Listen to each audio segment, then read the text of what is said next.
పశ్చిమాసియాలో యుద్ధ వాతావరణం కనిపిస్తోంది. రోజు రోజుకు పరిస్థితులు తీవ్ర రూపం దాలుస్తున్నాయి. ఇప్పటికే ముడి చమురు ధరలు పెరుగుతూ ఉండగా ఇరాన్ ఇచ్చిన వార్నింగ్ మరింత ఆందోళనకు దారితీస్తోంది. హర్ముజ్ జలసంధిని మూసివేశామని, నౌకలు దానిని దాటడానికి ప్రయత్నిస్తే నిప్పు పెడతామని హెచ్చరించింది ఇరాన్. ఇరాన్ రెవల్యూషనరీ గార్డ్స్ నౌకదళ సిబ్బంది ఆ పని చేస్తారని వార్నింగ్ ఇచ్చింది.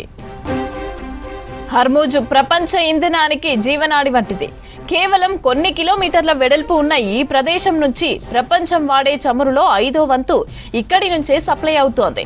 ఈ జలసంధిలో ఏర్పడే ఏ అంతరాయమైనా ప్రపంచ వాణిజ్యాన్ని గజగజలాడిస్తుంది. ఈ రూట్ నుంచి వచ్చే చమురు ఎల్ఎన్జీ అత్యధికంగా భారత్, చైనా, దక్షిణ కొరియా, జపాన్ దేశాలకు ఎగుమతవుతోంది. ఇంతటి కీలకమైన జలసంధి మూసివేస్తే రవాణాకి ఖర్చులు గణనీయంగా పెరుగుతాయి. ఇప్పటికే ఆ ప్రభావం కనిపిస్తోంది. హర్ముజ్ జలసంధి మూసివేయడంతో పెట్రోల్, డీజిల్ ధరలు పెరిగే అవకాశం ఉందని అంటున్నారు ఎక్స్పర్ట్స్. ఇప్పటికే చమురు ధరలు బగ్గుమంటున్నాయి. అమెరికా, ఇజ్రాయెల్ దాడుల్లో తమ సుప్రీం నేత ఖమేనీ మృతి చెందడంతో ఇరాన్ రగిలిపోతోంది. దీంతో హర్ముజ్ జలసంధిని మూసివేసినట్లు అనౌన్స్ చేసింది ఇరాన్.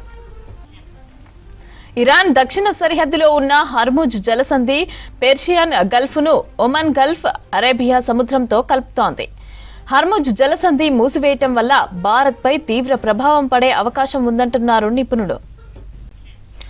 హర్ముజ్ జలసంధి క్లోజ్ పై మరిన్ని డీటెయిల్స్ సమాధానం అందిస్తారు. మదర్, చెప్పండి, ఈ హర్ముజ్ జలసంధి క్లోజ్ కి సంబంధించి ఏ దేశాలపైన ఎఫెక్ట్ పడనుంది? ఇంధన రవాణాకు కానీ సరుకుల రవాణాకు కానీ హర్ముజ్ జలసంధి అనేది చాలా కీలకం. అది ఇరాన్ పక్కనే ఉంటుంది. సుమారు 33 కిలోమీటర్ల పొడవు ఉన్నటువంటి చాలా చిన్న అది సంధి. అది దాని నుంచే ఈ సరుకుల రవాణాకు సంబంధించి, ముఖ్యంగా ఇంధనాలకు సంబంధించిన రవాణా అంతా కూడా దాని నుంచే జరుగుతుంది. లిక్విడ్ గ్యాస్ కూడా దాని నుంచే సరఫరా అవుతా ఉంటుంది. ముఖ్యంగా 3 దేశాలపైన దీనికి సంబంధించి ప్రధానంగా ఎఫెక్ట్ ఉండేటువంటి అవకాశాలు ఉన్నాయి. చైనా, భారత్, పాకిస్తాన్ ఈ 3 దేశాలు కూడా ముఖ్యంగా గల్ఫ్ దేశాల నుంచే ఇంధనాలకు సంబంధించినటువంటి కొనుగోలు అనేది కూడా చేస్తా ఉంది. భారత్ సుమారు 60% వరకు కూడా గల్ఫ్ దేశాల నుంచి ఇంధనాలను కొనుగోలు చేస్తుంది. అక్కడ నుంచే సరఫరా అనేది కూడా జరుగుతూ ఉంటుంది. ఇక్కడ పాకిస్తాన్ ఏకంగా సుమారు 90% వరకు గల్ఫ్ దేశాల నుంచే ఇంధనాన్ని కొనుగోలు చేస్తా ఉంది. లాస్ట్ 2 months లోనే సుమారు చైనా అయితే ఏకంగా 18 లక్షల బ్యారెలకు సంబంధించినటువంటి ఇంధనాలను కొనుగోలు చేసింది. నెలకు సుమారు 2 కోట్లకు సంబంధించిన బ్యారెళ్లకు సంబంధించినటువంటి ఇంధనాలంతా కూడా సరఫరా అవుతా ఉంటుంది అక్కడి నుంచే. అట్లాంటిది ఇప్పుడు హర్ముజ్ జలసంధికి సంబంధించి అఫీషియల్ గా అయితే క్లోజ్ చేయలేదు. కానీ హర్ముజ్ జలసంధికి సంబంధించి అఫీషియల్ గా అయితే క్లోజ్ చేయలేదు. కానీ ఇరాన్ కు సంబంధించినటువంటి ఆర్మీ మాత్రం హెచ్చరికలు జారీ చేసింది.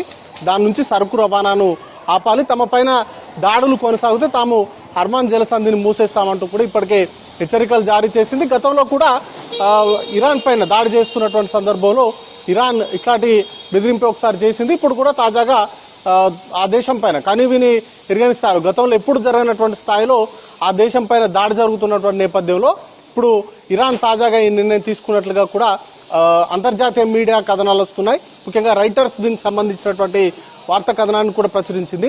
అయితే మొత్తంగా ఇంధన సరఫరాకు సంబంధించి తీవ్ర ఆటంకాలు అనేది కూడా ఏర్పడేటువంటి అవకాశం ఉంటుంది. ఇప్పటికే చాలా దేశాలకు సంబంధించి గల్ఫ్కు సంబంధించినటువంటి దేశాల్లో ఉన్నటువంటి యుద్ధ వాతావరణం నేపథ్యంలో ముఖ్యంగా సరఫరాకు సంబంధించిన అంశాలపైన ఎక్కువగా ఫోకస్ ఉంది.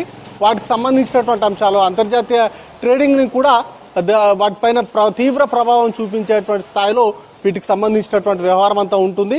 ముఖ్యంగా సరుకు రవాణాకు సంబంధించి కావచ్చు, లేకపోతే ఇంధనాన్ని దిగుమతి చేసుకునేటువంటి దేశాలపైన వీటిపైన పూర్తి స్థాయి ఇంపాక్ట్ అనేది ఉంటుంది. వాటితో పాటు ఎరువులకు సంబంధించినటువంటి సరఫరా పైన కూడా ఒకవేళ ఈ హర్ముజ్ జలసంధిని కనుక మూసివేసినట్లయితే, ముఖ్యంగా మనం ఎక్కువగా ఒమన్ నుంచి సల్ఫర్ ని దిగుమతి చేసుకుంటూ ఉంటాం.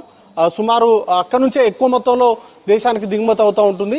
బట్ ఇప్పుడు హర్ముజ్ జలసంధిని కనుక మూసివేసినట్లయితే దానిపైన సరఫరా దిగుమతికి సంబంధించినటువంటి అంశాలపైన కూడా తీవ్రంగా ప్రభావం పడేటువంటి అవకాశం ఉంటుంది. ఇక పాకిస్తాన్ అయితే ఏకంగా ఆహార ఉత్పత్తులను కూడా అక్కడ నుంచే దిగుమతి చేసుకుంటుంది. వాటికి సంబంధించి ఆహార ద్రవ్యోల్బణం అనేది కూడా సుమారు 30 నుంచి 40% వరకు పెరిగేటువంటి అవకాశం ఉంటుంది. ఇక ఇంధనానికి సంబంధించి సరఫరా కనుక ఆగిపోయినట్లయితే వాటికి సంబంధించి బ్యారెల్ ధరలు పెరుగుతుంది. $1 పెరిగినా దానికి సంబంధించినటువంటి ఇంపాక్ట్ అనేది కూడా చాలా వరకు పెరిగేటువంటి అవకాశం ఉంటుంది.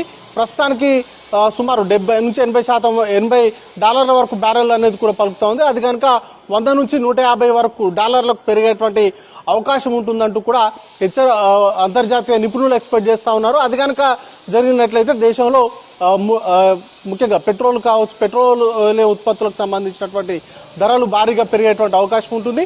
ఇక వాటితో పాటు వాటి మీద ఆధారపడినటువంటి ముఖ్యంగా సరుకు రవాణాకు సంబంధించి కూడా వీటికి సంబంధించినటువంటి ఇంపాక్ట్ చాలా వరకు పడేటువంటి అవకాశం ఉంటుంది.